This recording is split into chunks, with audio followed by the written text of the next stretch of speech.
ഞങ്ങളുടെ എല്ലാ ആവശ്യങ്ങൾക്കും മുട്ട, ഇറച്ചിക്ക് വേണ്ടി കോഴി, മത്സ്യത്തിന് വേണ്ടി ഞങ്ങളൊന്നും പുറത്തുനിന്ന് മേടിക്കണില്ല. 6 മാസം നമ്മളിതിന് വളർത്തി തീറ്റ കൊടുത്ത് ശരിക്കും ഇതിൻ്റെ ഫുഡിനൊക്കെ ഭയങ്കര റേറ്റാണ്. നമുക്ക് അത്ര ലാഭമൊന്നും കിട്ടില്ല, എന്നാലും ഒരു സന്തോഷം. കോവിഡ് കാലത്ത് തുടങ്ങിയ കാഞ്ഞിരാനിയിലെ MK ഹരിദാസൻ്റെ സമ്മിശ്ര കൃഷി ഇപ്പോഴും വളരെ സജീവമായി തുടരുകയാണ്. കൃഷിവകുപ്പിൻ്റെ ജൈവഗൃഹം പദ്ധതിയിൽ ഉൾപ്പെട്ട ഈ മാതൃകാ ജൈവ കർഷകൻ്റെ വീട്ടിലെ മത്സ്യവിളവെടുപ്പാണ് ഇന്നത്തെ പ്രധാന കാഴ്ച.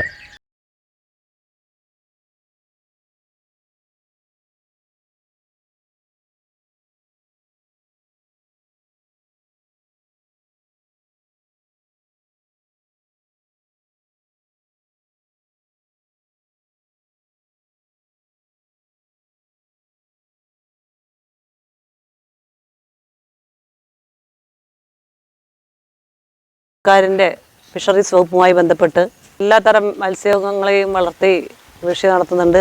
മത്സ്യകൃഷിയോടൊപ്പം പച്ചക്കറി കൃഷിയുമായി ബന്ധപ്പെട്ട് സംസ്ഥാന അവാർഡ് ഉൾപ്പെടെ വാങ്ങി കിട്ടിയതാണ് 2 വർഷം മുമ്പേ. കാർഷിക മേഖലയിൽ എല്ലാ സംയോജിത കൃഷി എന്ന രീതിയിൽ കോഴിയും മത്സ്യവും പച്ചക്കറിയും മറ്റ് കിഴങ്ങുവർഗ്ഗ വിളകളും എല്ലാം തന്നെ വ്യാപകമായി കൃഷി ചെയ്ത് അരിക്കൂട്ടൻ എന്ന് ഞങ്ങൾ വിളിക്കുന്ന ഹരിദാസൻ എല്ലാവർക്കും ഒരു മാതൃകയാണ്. മറ്റ് തരത്തിലുള്ള രാസവസ്തുക്കളൊന്നും തന്നെ കൃഷിയിലോ അതുപോലെ തന്നെ ഇത്തരം മേഖലകളിലോ ഇല്ലാതെ നല്ല കൃഷിയായി നടത്തുന്ന ഈ പദ്ധതിക്ക് എല്ലാവിധ പിന്തുണയും പഞ്ചായത്തും കൊടുക്കാറുണ്ട്. ഈ ഓണത്തിനൊരു മുറം പച്ചക്കറി എന്നുള്ളൊരു കൃഷി കൂടി കൊണ്ട് വന്നതാണ് കൂടുതലും. പച്ചക്കറികളൊന്നും മേടിക്കലില്ല, അതുപോലെ മീൻ മേടിക്കലില്ല, എല്ലാം ഇവിടെ തന്നെ. കോഴിയുണ്ട്, കോഴി മുട്ട മേടിക്കേണ്ട ആവശ്യമില്ല. അങ്ങനെ ഒരു കുടുംബത്തിന് ആവശ്യമുള്ള എല്ലാതും. പിന്നെ ബാക്കി കുറേ ഫലവൃക്ഷങ്ങളുണ്ട്, പഴവർഗ്ഗങ്ങൾ, എല്ലാ ഐറ്റംസും ഉണ്ട്. പിന്നെ കപ്പ, അതായത് നമുക്ക് ഒന്നും പുറത്തുനിന്ന് ഈ ഉള്ളി സാധനങ്ങൾ മാത്രമേ മേടിക്കലുള്ളൂ. എൻ്റെ പേര് ബഷീർ, ഞാൻ കാഞ്ഞിരപ്പുഴയിൽ നിന്നാണ് വരുന്നത്. മൊത്തത്തിൽ ജൈവ രീതിയിലുള്ള കൃഷിയാണ് ഇവിടെ നടക്കുന്നത്. അതുകൊണ്ട് നല്ല ഭക്ഷണം കഴിക്കുക എന്നുള്ളത്, നല്ല മീൻ നമ്മളിപ്പോൾ സ്ഥിരമായിട്ട് വന്ന് വാങ്ങാറുണ്ട്. നിങ്ങൾക്കറിയാമല്ലോ പൊതുവിപണിയിൽ കിട്ടുന്ന മത്സ്യത്തിൻ്റെയൊക്കെ അവസ്ഥ. അപ്പോൾ അതിനപേക്ഷിച്ച് നല്ലത് കഴിക്കാന്നുള്ള രീതിയിൽ ഇപ്പോൾ അത്രയും ദൂരം നിന്ന് അത്രയും എഫർട്ട് എടുത്ത് ഇവിടെ വന്നിരിക്കുകയാണ്. നല്ല മത്സ്യം തന്നെയാണ് വാങ്ങാറുണ്ട് ഞങ്ങൾ. ചേട്ടൻ എന്തായാലും ഇത് നല്ലൊരു പരിപാടിയായിട്ട് എപ്പോഴും കൊണ്ട് നടക്കുന്നത്. എല്ലാ സമയവും രാവിലെ നേരത്തെ എണീറ്റ് തൊടിയിലേക്ക് പോകും. അതിൻ്റെ കൂടെ തന്നെ എപ്പോഴും ആൾ വേണം.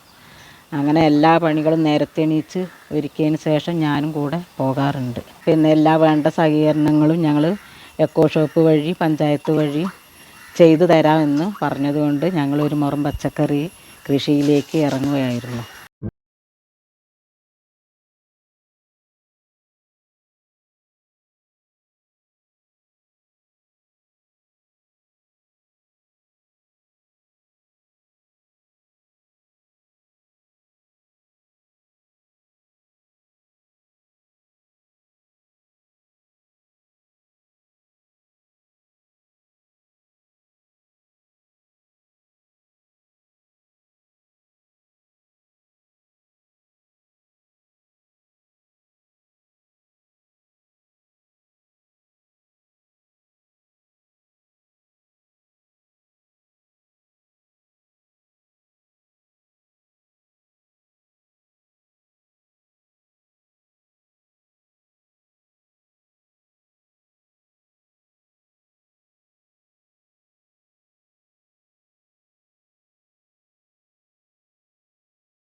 പിന്നെ കൃഷികൾ മുട്ടക്കോഴി വേണ്ടിയിട്ട് മീൻ വളർത്തൽ മാർക്കറ്റ് ബ്ലോക്കിൽ